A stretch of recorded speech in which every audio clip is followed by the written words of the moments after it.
In this lecture, we will discuss the Dynamo system. The Dynamo system powers many of the services within Amazon. So this has been documented very well in their paper. So we will discuss the Dynamo system, which is essentially a key value store. It's a DHT in this lecture. So we'll have three main sections in these slides. The motivation, the system architecture, and the evaluation. So we have a couple of prerequisites before actually reading or viewing this lecture, reading the slides or viewing the lecture. The prerequisites are that the viewer should have an idea of distributed hash tables, in particular the chord and pastry algorithms. Without knowing these algorithms and without understanding how a distributed hash table works, it will be very difficult to follow the concepts in this paper. Second, the reader has to be, the viewer has to be aware of the ACID consistency, the ACID guarantees.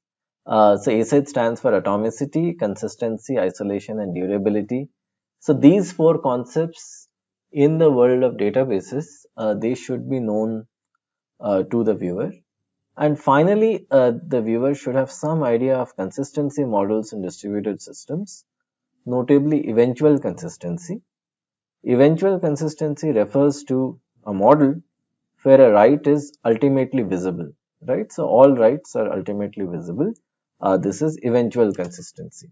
So these three concepts should be known before proceeding forward. So the background is like this, that reliability was one of the biggest challenges for a large retailer like Amazon. So in particular, Amazon aims at 99.999. So as you can see, there are 5 nines over here, 2 before the decimal point and 3 after the decimal point. So Amazon aims for such a high reliability. Well, so there are many reasons for it. The first is that even a small downtime, particularly in the peak season, which is Christmas in the US, it's Diwali in India. So in such cases, even a small downtime will essentially take away users. This will lead to a large loss in net revenue. And additionally, also the e-commerce site is not the only site that actually is in Amazon. So Amazon does many more things.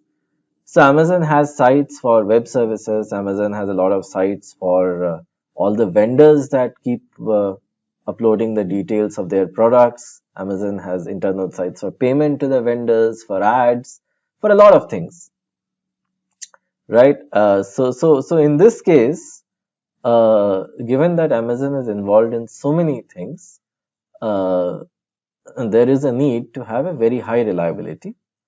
And so the infrastructure, which consists of thousands of servers, which are commercial off-the-shelf servers, the server components, network components keep failing. So the customers basically need an always-on experience, which means that the platform that they are using should be always on, should be always active and always responsive. So for this purpose, Amazon needed a highly available key value store. And of course, we have seen pastry and chord, we have seen the reliability guarantees that come along with pastry and chord. So they are great, but of course they are not that great that they can be used in a commercial system of the size of Amazon. So what are some of the services that Amazon would like to provide? Well, some of the services are a best sellers list. So for example, I was just doing it right now.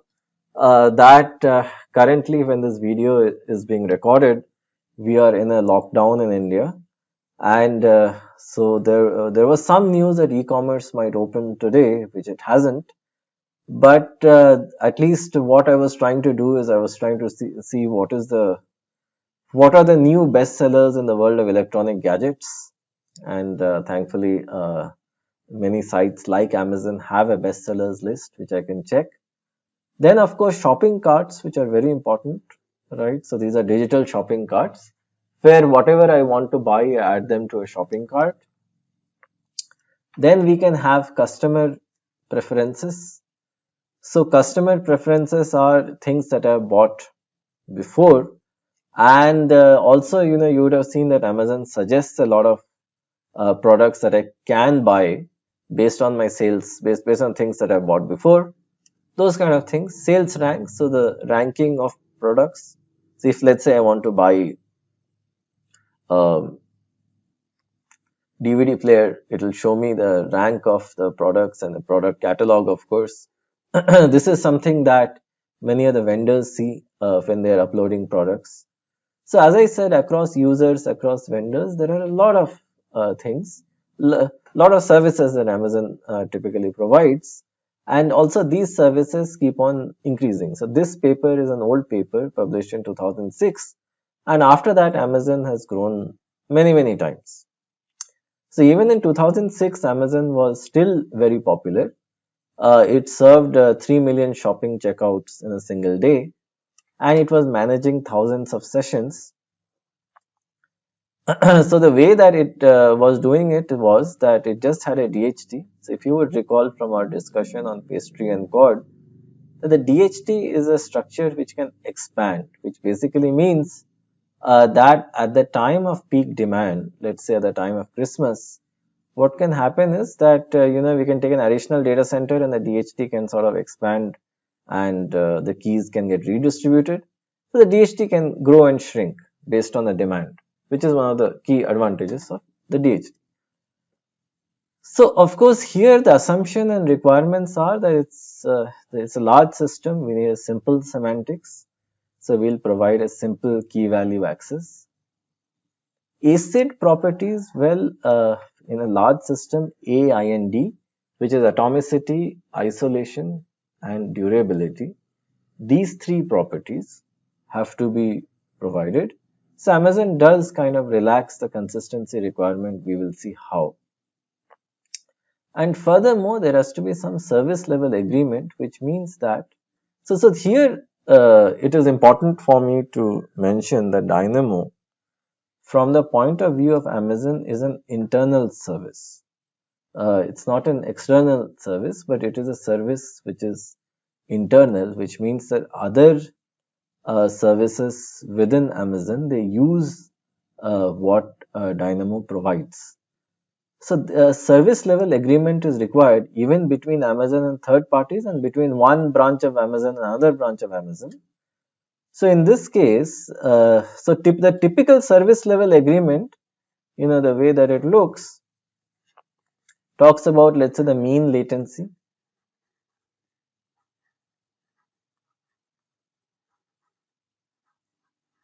That's a typical thing. Or maybe the maximum. So Amazon, so what they went for, and this very interesting reasons are given in the paper. So they looked at the 99.9th percentile, which to them is important, which clearly tells them that, look, 99.9%, which is 1 in 1000. They look at the 99.9th percentile, and 99.9% of all accesses have to satisfy the SLA. For example, if the SLA prescribes a certain maximum latency, then it's clear that 999 out of 1000 requests need to satisfy that. And if there is a maximum client request rate, then that also needs to satisfy the SLA with the same 99.9% criteria.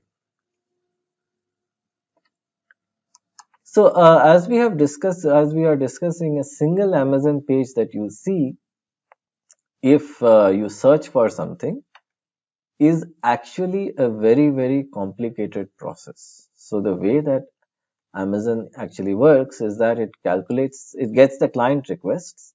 So they go to, of course, a multitude of servers. The servers, what they do is, once they get the client request, so the client request can be anything, right? It can be a search query, and the client might want to see the list of products that Amazon has. Or the client might want to just update his or her shopping cart. So there are a set of servers called aggregators. So what they do is that they collect and collate requests, right? So they, in a sense, collect and collate and aggregate these requests. So they actually route the request to multiple Dynamo instances, and each of these Dynamo instances manage different things. Maybe one manages the shopping cart. One instance of Dynamo might manage the list of best sellers, right? Might work as a recommender system. So they have different uh, instances. So the different instances give back their results. The aggregator aggregates them. And after so then what happens is, if we consider a typical search page, so Amazon might have a list of search items over here. It might have this part which is like best sellers in this category.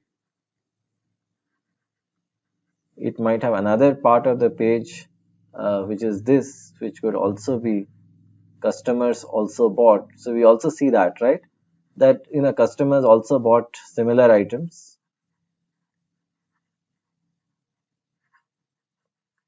And then of course here there will be details of the shopping cart. So pretty much each of these pieces of information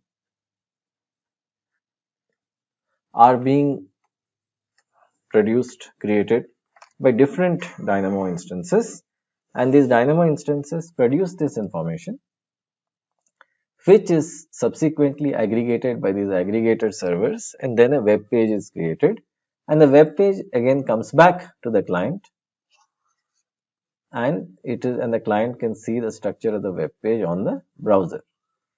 So it is important to understand that so whenever we click a button on Amazon, we see a web page, and this web page is actually being produced by a very, very complicated process where a lot of information is being collected from different sources within Amazon.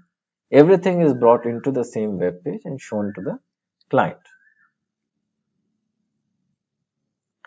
So what are some key important broad principles that we would like to have? The first is incremental scalability, which means it should be possible for us to increase the size of the DHT one node at a time. And so this is needed. So the key property of the DHT is that it can grow and shrink. So the reason we say it's a very good property is because essentially when at the time of high load, we can take cloud computing resources and we can add it to the DHT, right? And at the time of low load, these resources can be released.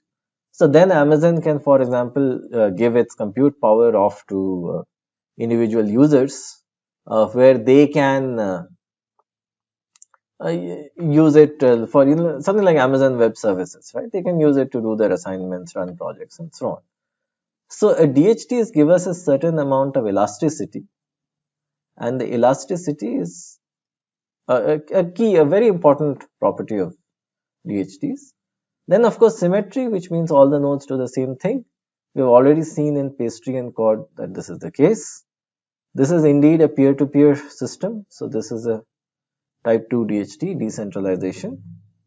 Heterogeneity, which means that the heterogeneous capabilities of servers, that also needs to be exploited.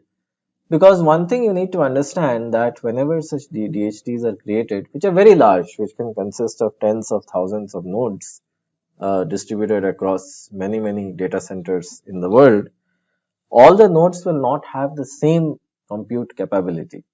Some might be older processors, some might be newer processors, some might be really small ones, big ones, even CPUs, GPUs, FPGAs, all kinds of nodes would be there on the DHT.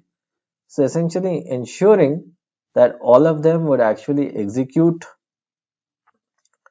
at the same rate at the same rate with the same service level guarantees is not a wise idea. So we should be aware that a heterogeneity exists. And finally, an eventual consistency, which means two things in this case particularly. That so recall that in a DHT we have two operations, put and get. So get operation returns a set of versions of the same variable. So say put of course has a key and a value, but given we have eventual consistency, which means it is possible that different nodes would be seeing different values because of the weak consistency, which means that there will be multiple ones of these with their separate versions. So the get operation will fetch all of those versions. So if you would recall, we were doing something very similar when we discussed distributed file systems like Coda. So in that case also we were fetching the different disparate versions that are there, and then there was a merge. And this is something very similar to a distributed file system. So I would request the viewers to take a look at the Coda distributed file system, which is a part of the same playlist. So that discusses the versions issue in more detail. And the other is, of course, as we have discussed, a write ultimately succeeds, right? So everybody, so it doesn't take infinite time for a write to actually happen. So it ultimately happens. But then, of course, multiple versions have to be created, and we are explicitly aware of that. So there are, as I just mentioned, there are two key operations, get and put. So get returns all the values associated with the key with additional information. All of that information is referred to as the context. And similarly, put inserts a key value with a given context into the database. So the context thing will be clear. It's actually a set of vector clocks, but this will be clear as we keep on discussing. So the important conceptual things over here is that writes need to be very fast, right? Writes need to be very, very fast. So this is a design decision, and we will see why. And reads can be slow, right? Writes have to be fast, reads can be slow. And the other is that we never lose a write. So in the priority order, we have essentially increased the priorities of writes significantly, and for reads, we have kind of deprioritized them. So the reason why most e-commerce sites do it, in fact, most customer-centric, customer-friendly, client-friendly sites actually do it, the reason is rather clear. The reason is so consider a shopping cart. In this case, we want to get the customer clicks, customer preferences as soon and as quickly as possible and just record them. So which basically means that let's say I have a browser open over here, and I have multiple tabs, right? This is tab 1, this is tab 2, and kind of Amazon is open on all of those tabs. So here I click something in this tab, and then I click something in this tab, then I click something in this tab. So I'm basically adding things to the shopping cart, but of course they're happening via different tabs. So we never want to lose or overwrite any of my preferences, right? And I might close a browser in the middle. I might then open up my Amazon site on my mobile phone. So whatever I'm doing, I never want to lose any write, which means I never want to add something to the shopping cart, or I never want to change forget my preferences. And the other is that always we want to record a write. So writes are not on the critical path, but that's the reason we want to quickly record them. And when we do a read, we will be well aware that there are many different versions floating around because we just quickly recorded writes without synchronizing. So at that point, some version management and enforcing some synchronization and consistency for all the writes that we have gathered, that is important. That is why in this case, reads are slow and writes are fast. So how does this work? Well, the way that this works is that this uses consistent hashing, which is similar to CORD to distribute keys in a circular space. Similar to CORD, each item is assigned to its clockwise successor on the ring. Furthermore, what CORD did was that on each physical node, it actually kept multiple virtual nodes. In the sense, what it actually did is that it assigned multiple positions to each, it assigned a host of positions on the ring, alright, and each physical node was given a set of contiguous virtual nodes for the sake of load balancing. So, we will see that virtual nodes are used in a conceptually similar manner over here, but of course not in this way, in a different way. But we just need to keep in mind that a physical node is responsible for multiple virtual nodes, which means multiple positions on the ring.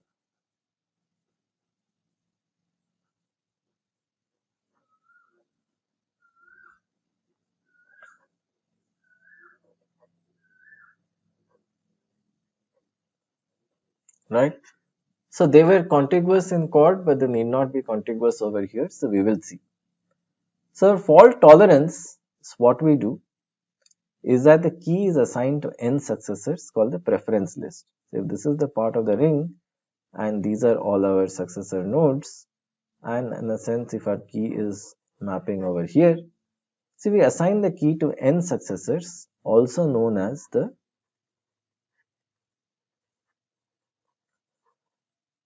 preference list.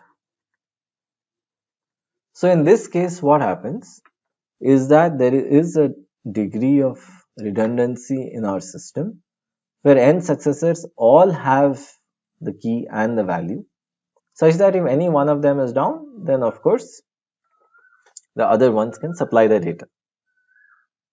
So furthermore, what Dynamo does is that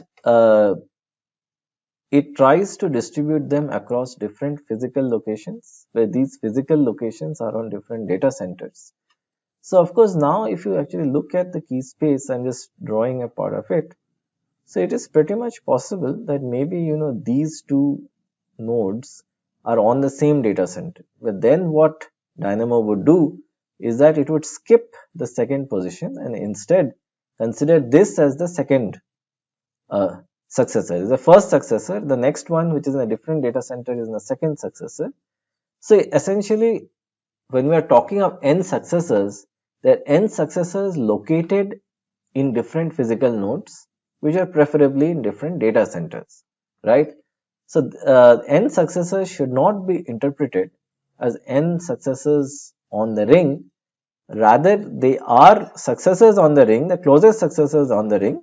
But of course if any two of them are in the same data center, we kind of skip the second, third and so on, so that we want to ensure that all n of them are physically located at different places. So this is what gives us the fault tolerance. And one among these n successors is the coordinator node, which is primarily responsible for the key and value, right? So one among them in this preference list, so this is where the key maps, this is the preference list, one among them might be the closest one also, is the coordinator, and the rest just contain replicas of the key value data. So what is the idea? Well, the idea is that the consistent hashing algorithm in Quad still has some issues with regards to non-uniformity of data. And why is this? Well, the reason is that on the ring, you will have, even though you are using a very good hashing algorithm, you will have regions which are more populated with keys and regions which are less populated. This is reason one. Along with this, there is a reason two, that the nodes themselves have heterogeneous performance. So they are not of the same type. So some are new CPUs which are fast, some are old CPUs.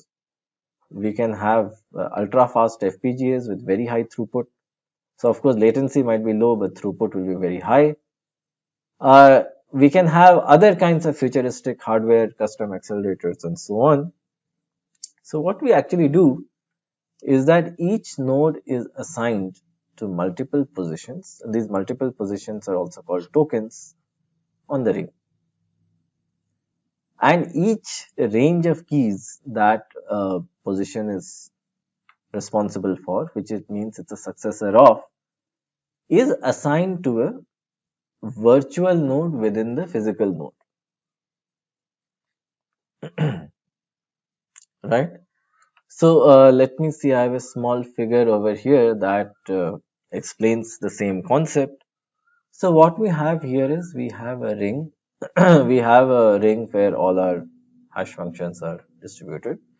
So given a physical node P1, as we have just described, we assign it to multiple positions, also called tokens in the ring, which means that P1 is assigned to different virtual nodes, virtual node V1, V2, V3 and V4. So let us now assume that for V3, the node that is closest to it, the virtual node that is closest to it on the ring is V1 dash, which corresponds to a physical node P2. So for this region that you see over here, this region of the hash space, this is the portion of the hash space, the key space that node V3 is responsible for.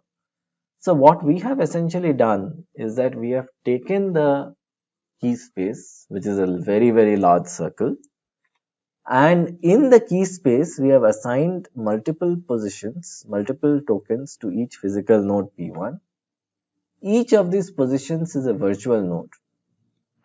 Furthermore, what has been done in this case is that the key space has been implicitly partitioned, which is a chord-like partitioning, because any key that maps to this region over here is logical successor, in this case is V3. And of course, since we store replicas of this key, right, any key, let's say over here we store replicas, they will be stored in the n replicas that succeed V3, right, and subject to the fact that these replicas are physically stored in different places, right. And so then this will give us a degree of replication, and also the fact that we are actually mapping each physical node to random positions on the ring will also give us a degree of uniformity and load balancing. So this is the key difference between Dynamo and Quorum. All right. let me go. Okay. Data versioning. So it is possible that a put call, when I'm trying to put a key or value on the key space on the ring, it might return before the update has propagated to all the replicas. So this is of course possible, that we have n replicas which are physically in different places. If I send, and let's say that this is the coordinator for a certain key, so I send it the key and value, so it needs to be sent to the rest of the replicas, right. So of course note that this n includes V3 also, so it needs to be sent to the rest of the n-1 replicas, and this takes time because you are talking of physical network messages that need to be sent by V3 to the remaining n-1 replicas. So in this process, if there is a failure, some network failure, node failure, then some replicas might get the update after a very long time. So this is where your eventual consistency plays a big role. So we consider a put to be successful if at least one of the servers within the preference list records it. It is the job of this server, which is typically the coordinator, to broadcast this to the rest of the servers on the preference list. And this, there is no time limit, there's no associated timing guarantee associated with this. Hence we say it is an eventually consistent system. So some applications such as add to shopping cart is where a write, which means that I want to buy some item, that needs to always complete and always needs to complete quickly. So we have discussed this before, and this is exactly why we prioritize writes. Each new version of data that we create, so let's say consider a certain key k, and then it can take a succession of values, right? So it's a general key values, so it can take a succession of values, where if k is a shopping cart, as we are adding or deleting new entries, and v1 is the contents of the entire shopping cart, it is taking a succession of values. Each one of them is considered a new and immutable, unchangeable version of data. So what we do is that we don't actually overwrite, we just create a new version and record the fact that V1 was the first version, then V2 and then V3. We will see that this simplifies our life significantly. Now what happens is that if there are failures and concurrent updates, then a certain version branching may occur, which means after V3, some might record a V4, some might record a V5. So of course this should not happen, but this will happen if there is a failure.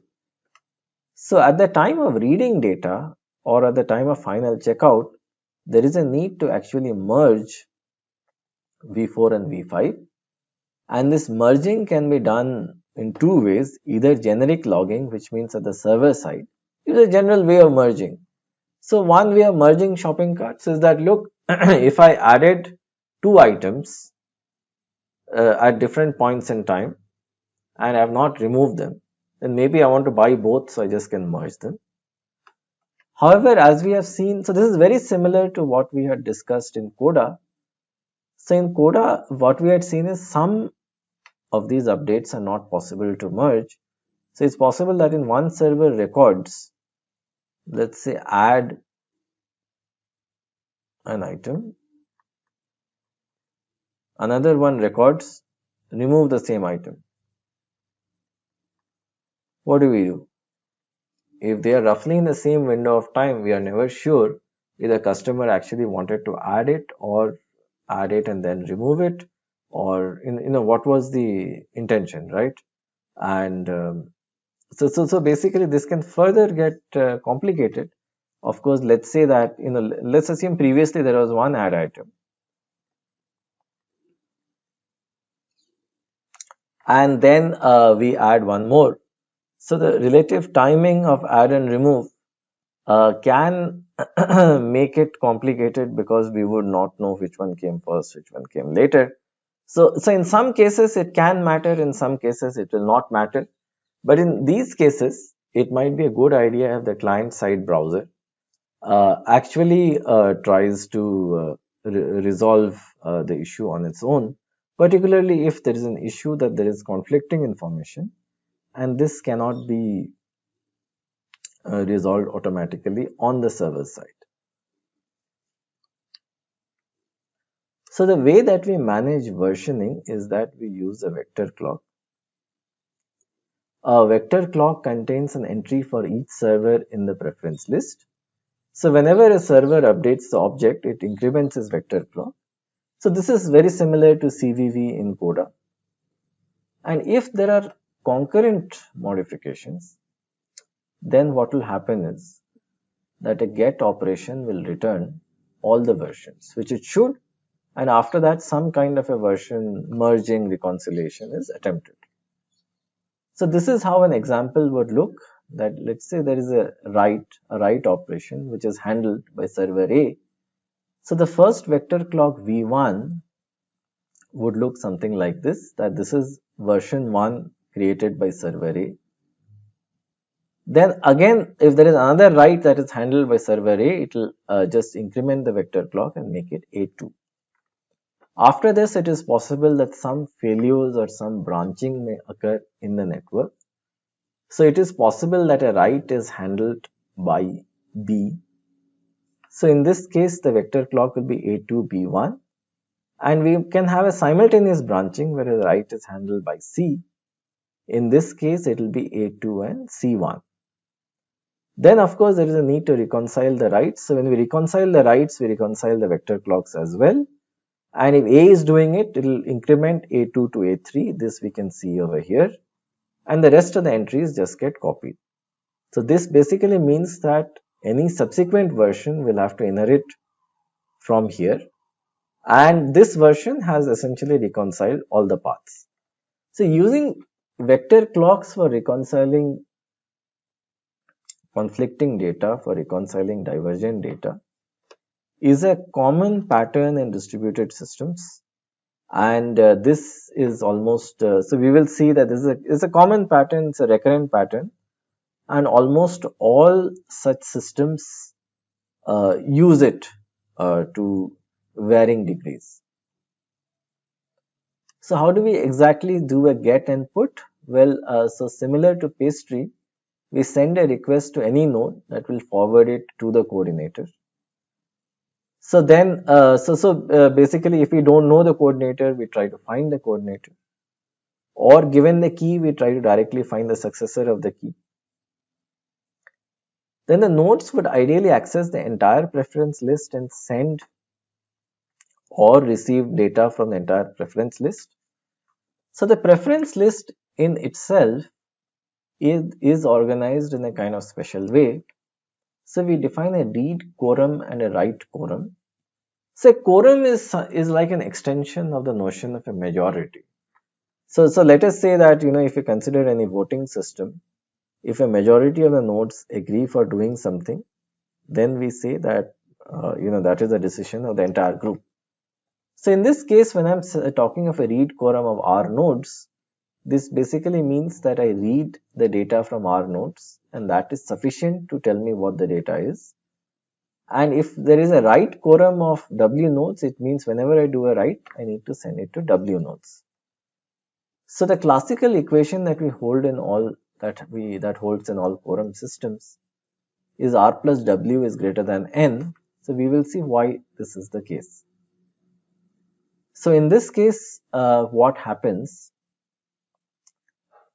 is that if let's say consider the fact that I'm writing and I write it to W nodes. If I write it to W nodes, when I'm reading, I should at least reach one of these nodes. And so if I reach one of these nodes, I will get the update. So what is the probability, so when will I not get the update? I will get the update only when I reach one of the other nodes, which is n minus w. But if R is greater than n minus w, then it automatically means that in my read quorum there is at least one server which is also there in the write quorum, and since I'm reading from it, I'm guaranteed to get the most up-to-date version of the data. So given R is greater than n minus w, we can automatically infer R plus w is greater than n. So Dynamo does use a quorum system in the sense that all n servers of the preference list are not all used in the same way. So we can designate some as read nodes and some as write nodes as long as this condition holds. So for a put request, the coordinator merges the versions if it can and broadcasts it to the quorum, the write quorum. For a get request, the coordinator sends all the concurrent versions to the client, and then the client needs to do a merge. So it can be the client or it can be some other Amazon node on behalf of the client, right? So there are many ways of actually looking and thinking about this. But I mean, as I said, there are many different kinds of complicated logics that can be implemented on a Dynamo system, and so we do not want to constrain it in any way. So of course, as I said, if the server or somebody else can automatically merge the conflicts, it is the best. Otherwise, the client needs to do it. So let me come back to the example that I had in the previous slide. It's kind of a tricky example, so a little bit of re-explanation might be necessary. So the one of the examples that I had said over here is this add and remove item thing, which I would like to maybe just use some of the free space over here and issue a quick re-explanation or a quick clarification, so to speak.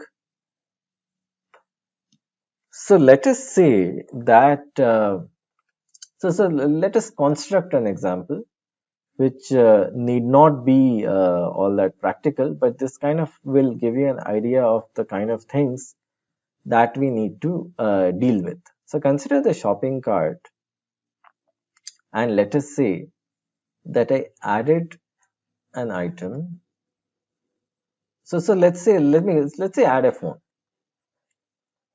So this phone has the same, so this phone is the same model, it has a 10% discount. And then I add another phone, same model with a 30% discount. Or it is, right, so let me do that. And then I just say remove phone. And I do not specify which one it is, right? So if I do that, so if you would actually see, we can, so assuming we have this logic, so of course there are many ways of ensuring that this does not happen. In a sense, we can give both the phones different internal IDs, and the remove would refer to one of the specific internal IDs. But let's assume that, we have an implementation where we are just saying that, I add phones, and then I just want to like to remove one of the phones with this model number. And so this can happen not from a client side, but maybe from an internal Amazon user side. Maybe one of the phones suddenly went out of the inventory. So that would get removed. So now the question is which one? So let's say that this happened, this was version A, and then a version branching took place. So then this became B and this became C. So we would not exactly know the relative ordering between B and C. So if C comes first, maybe this B will be removed. If C comes first, A will be removed, this one. And if C comes later, B will be removed. So in many cases for concurrent events, we are not sure of the ordering. And that is why automatic merge followed by a manual merge is required. And so this merging can lead us to very tricky, complicated scenarios. So we have already seen how to handle them in Coda. So in Amazon, in Dynamo, the philosophy is slightly different. So the philosophy of Dynamo is that we send all the concurrent versions to the client, and the client can either be the actual user or some internal Amazon node which is between Dynamo and the browser, and then the browser can use its own logic, right? Or the internal node can use its own logic to resolve these conflicts in some way, right? So that is not really the lookout of the DHT. So furthermore, Dynamo defines a new concept called a sloppy quorum. So in a sloppy quorum, it uses the first n healthy nodes, which is typically the preference list. So assume that a node cannot deliver an update to node A. So then what it does, so let's say, we have this part of the ring, and then this is the coordinator.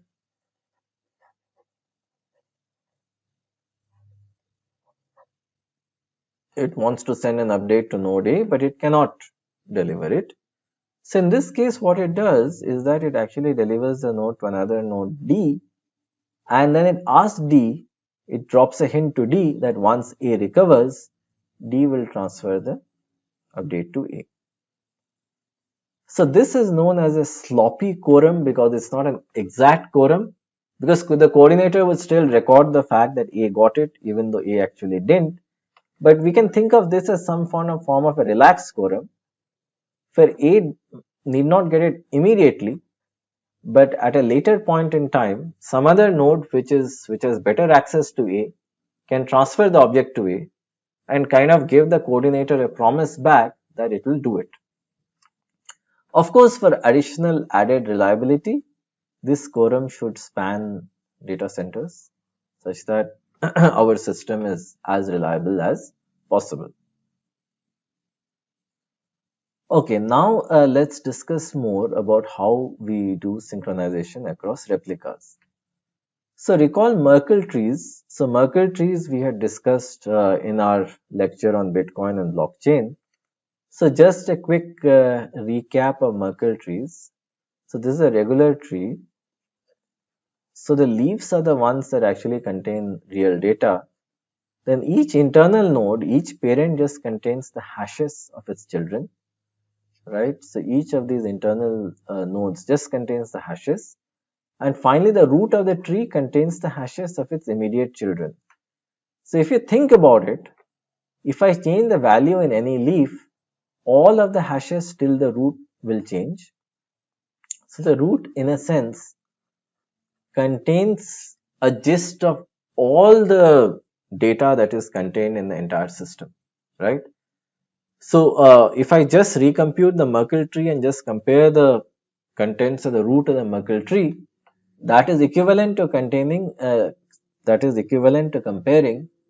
the contents of the entire data that each tree represents. So in this case, the Merkle tree contains the set of all the keys that are mapped to a virtual node. So it essentially represents a range of keys that a virtual node stores. So nodes regularly exchange Merkle trees via an anti-entropy based mechanism. And why is that done? Well, the reason that is done is that, let's see if I have the coordinator over here,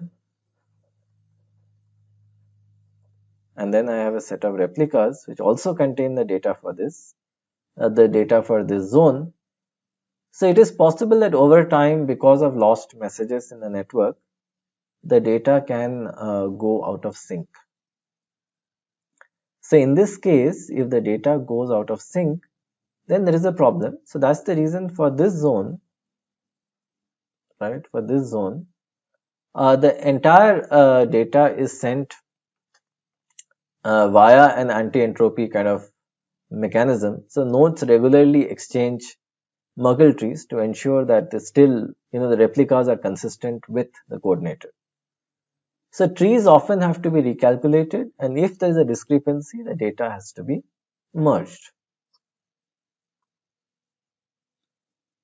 Okay, so how does Dynamo maintain membership? So recall we had discussed virtual synchrony in a previous lecture where we talked about view changes. So we do have something here which is more or less conceptually similar. So Dynamo maintains membership information through explicit join and leave requests. So as compared to other systems where it is far more common, in Dynamo particularly, this is a slow operation. So ring membership changes are infrequent. Additionally, a gossip-based protocol, which we have seen different forms of gossip, exchange ring membership information across randomly chosen nodes. So now why is this important? Well, the reason it is important is that in Dynamo, the routing tables are massive. They are huge routing tables where we aim for pretty much one-hop routing. So what I mean by one-hop routing is that unlike chord and pastry where it's a login step routing, here in Dynamo it's a single hop.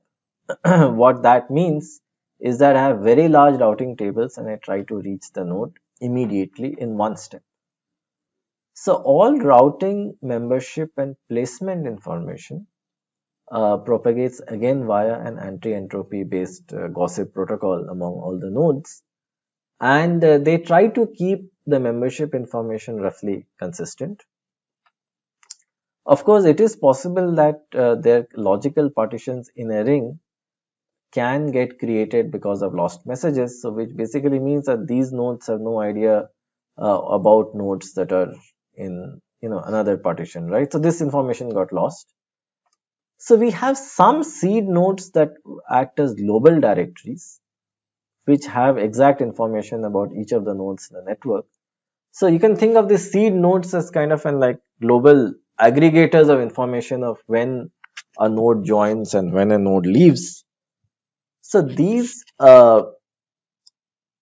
global seeds can be consulted if nodes feel that there is a partition, and that can be used to reconstruct the parts of the ring. So failure detection is also done via gossip style protocols where we have messages and acknowledgements and heartbeats.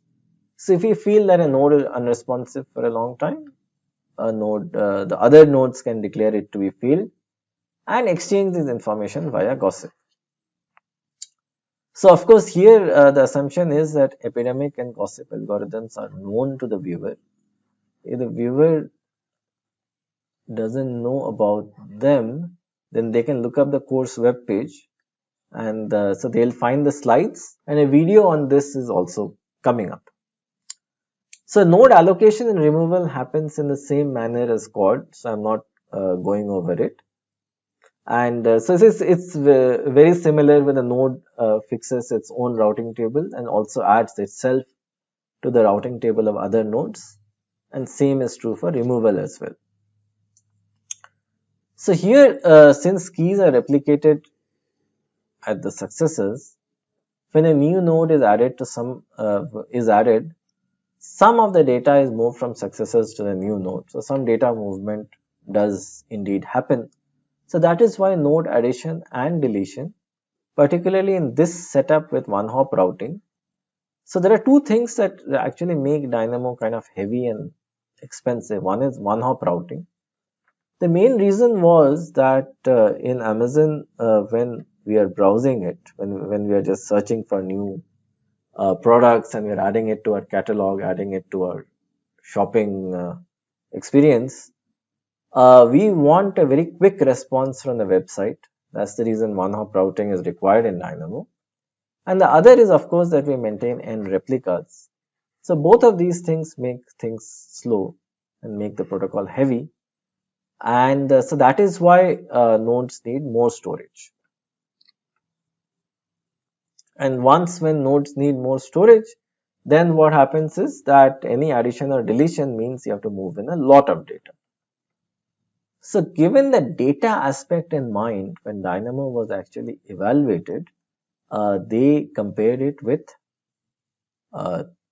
several kinds of they actually implemented it with several kinds of storage engines, several backing stores, an in-memory buffer, Berkeley DB, which is meant for storing very short files, and a traditional MySQL database.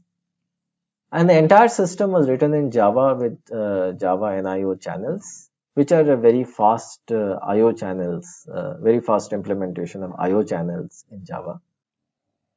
Let us now look at the response time for reads and writes. So in the peak season of December 2006, the average read time had a diurnal variation. So the time period of variation was roughly 12 hours. What was seen in this 12-hour period is that the read time varied from 12 to 18 milliseconds.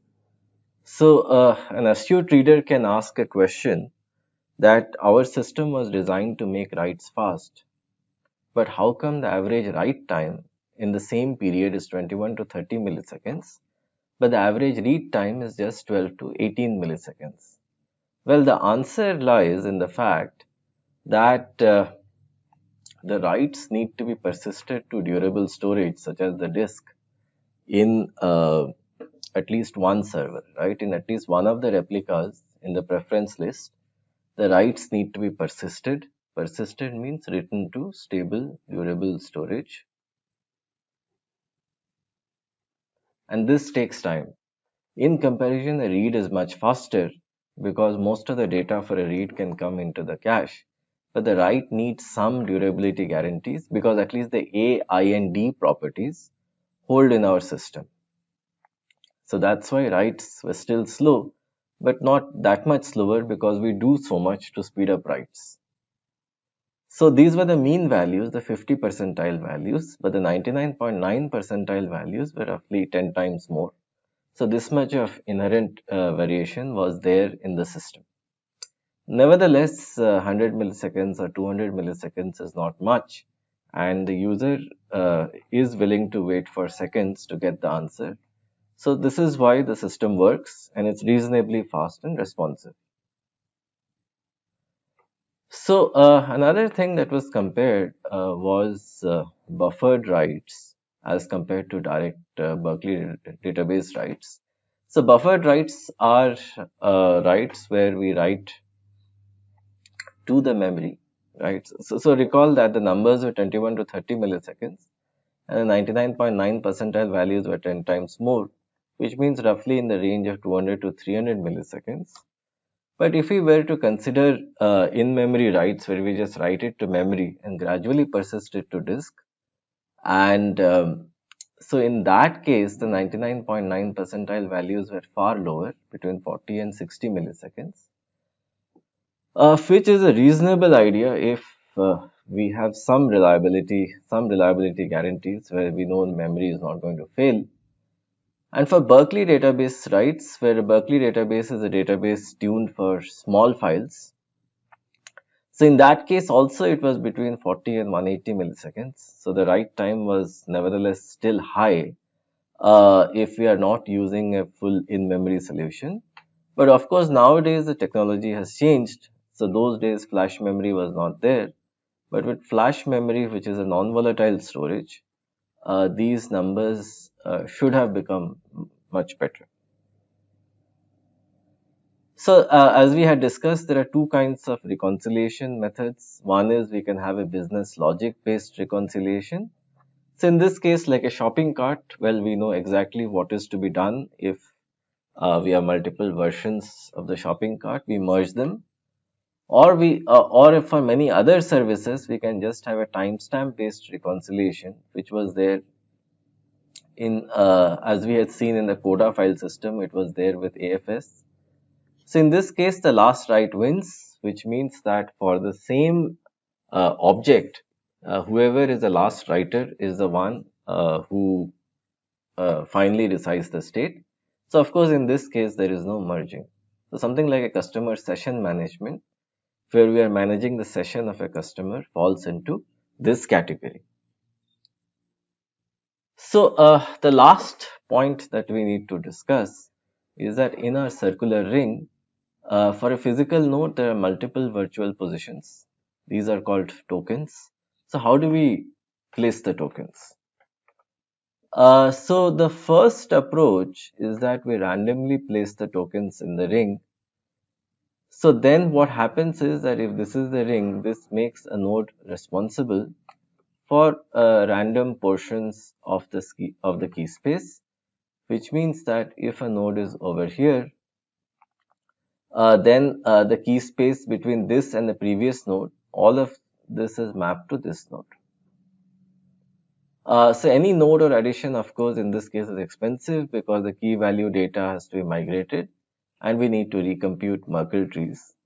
So this is the baseline vanilla scheme that we have been discussing, which is pretty much that we just place tokens at random nodes for the same physical node, and then the regular chord-like hashing scheme is used. The regular chord-like mapping scheme where every node is mapped to its successor, that is used. The other approach is something like this. We divide the hash space into q equally sized partitions. So then what happens is that, so the hash space is divided into q equally sized partitions. So partition is placed on the first n nodes, which means that we split the job of partitioning this key space and assigning the keys to successors. In this case, if I were to consider this partition of the key space, and let's say if these are the positions of all the nodes, then for a given partition, I will assign it to n successive nodes on the ring. Right? So basically, if we have this partition over here, any key falling in this region is kept here, also here, also here. These are its preference lists. So one advantage of separating the tasks of partition and placements, if I were to kind of draw a zoom in view of the same figure, and let's say if this is my partitioned key space. So if this is how my key space is partitioned, and let's say this is where my nodes are, right, my virtual nodes are, then for this region of the key space, it is assigned to the n successive nodes on the key space. So this is a better form of load balancing where of course we have kind of discretized, we have quantized the key space, and we have also ensured a certain amount of load balancing for each virtual node, which means that it's not the case that that a single virtual node is responsible for a very large portion of the space. So that hasn't happened. Of course, there can be sparse regions, but then nevertheless, this is still a reasonably effective idea of trying to balance the load out. But of course, the main problem with strategy 2 as compared to, let's say, strategy 1 is basically that it is possible that the distance between two nodes is actually a lot. So there is some sparsity in the way that the nodes are mapped. In that case, all the all of these partitions, key space partitions between these will actually get mapped to this node, and that is a problem. So given that that is a problem, this will still cause some load balancing issues. So that is the reason we have strategy 3. So in this case, what we do is that we divide the hash space into the hash space and the key space is the same. We divide it into q equally sized partitions. So this is something that we were doing in strategy 2 as well. So here S is the total number of nodes. So but in this case, our load balancing is explicit. So this is a slow scheme, but this gives the best runtime performance. So in this case, if there are q tokens and s nodes, the average number of tokens per node is q by s. So what we essentially do is that whenever a physical node joins, we assign it random tokens. So that we do. So let's say this be one position, another position, another position, another position. And essentially we steal tokens from other nodes such that this condition holds. Right, on an average, roughly this condition holds, which means that q by s tokens are held by each node. So this is a very, very explicit form of load balancing where the number of tokens, where all the tokens are the same size and the number of tokens held by each node is roughly exactly equal. So strategy 3 is clearly expensive, but this appears to be the best. We will see when we look at the results. Strategy 2 is something that takes us towards strategy 3. And strategy 1 is of course the random default scheme. See, if I were to define the efficiency as the mean load mean load is the mean number of keys stored per virtual node divided by the maximum. So strategy 3 would be the most efficient with an efficiency of 99%. The next would be strategy 1, which is again purely random, which is 95%. And the last is strategy 2 with 83%, because here we did discretize the key space, right? So strategy 2 was the one that introduced discretization and in an aim of doing load balancing, but it did not really take care of sparsity very well, which the random schemes actually did. So in this case, essentially strategy 3, which does an explicit load balancing, is the best. So of course, strategy 3 is also rather expensive when it comes to node addition and deletion, because when we add a node, we have to steal tokens from other nodes and give it to the new one. And while deleting, we have to follow the reverse process of taking out taking out tokens and distributing them to other nodes. So this is of course expensive. Strategy 1 is not that expensive, and also strategy 2. But so here there is clearly a trade-off between the amount of effort we put in and the quality of the results. So this was the original paper, Dynamo, Amazon's highly available key value store in Operating Systems Review 2007. So I would request the viewers to take a look at recent avatars of Dynamo and read some of the recent papers from Amazon to get an idea of the improvements that have been done to the system. So one thing that we will appreciate in this course is that subsequent key value stores that were used by Facebook and LinkedIn and so on have a design that follows a very similar philosophy, where essentially the idea is to create a large key value store for storing a lot of data.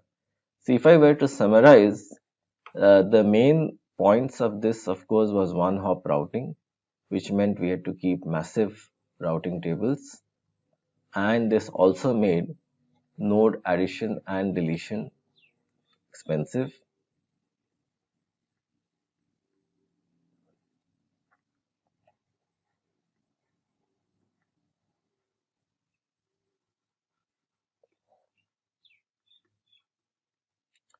And the other was that, so basically every physical node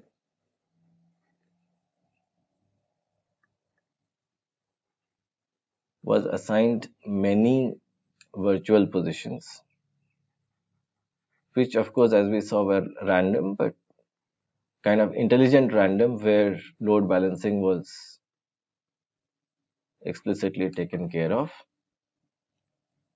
And the other thing is we did prioritize writes.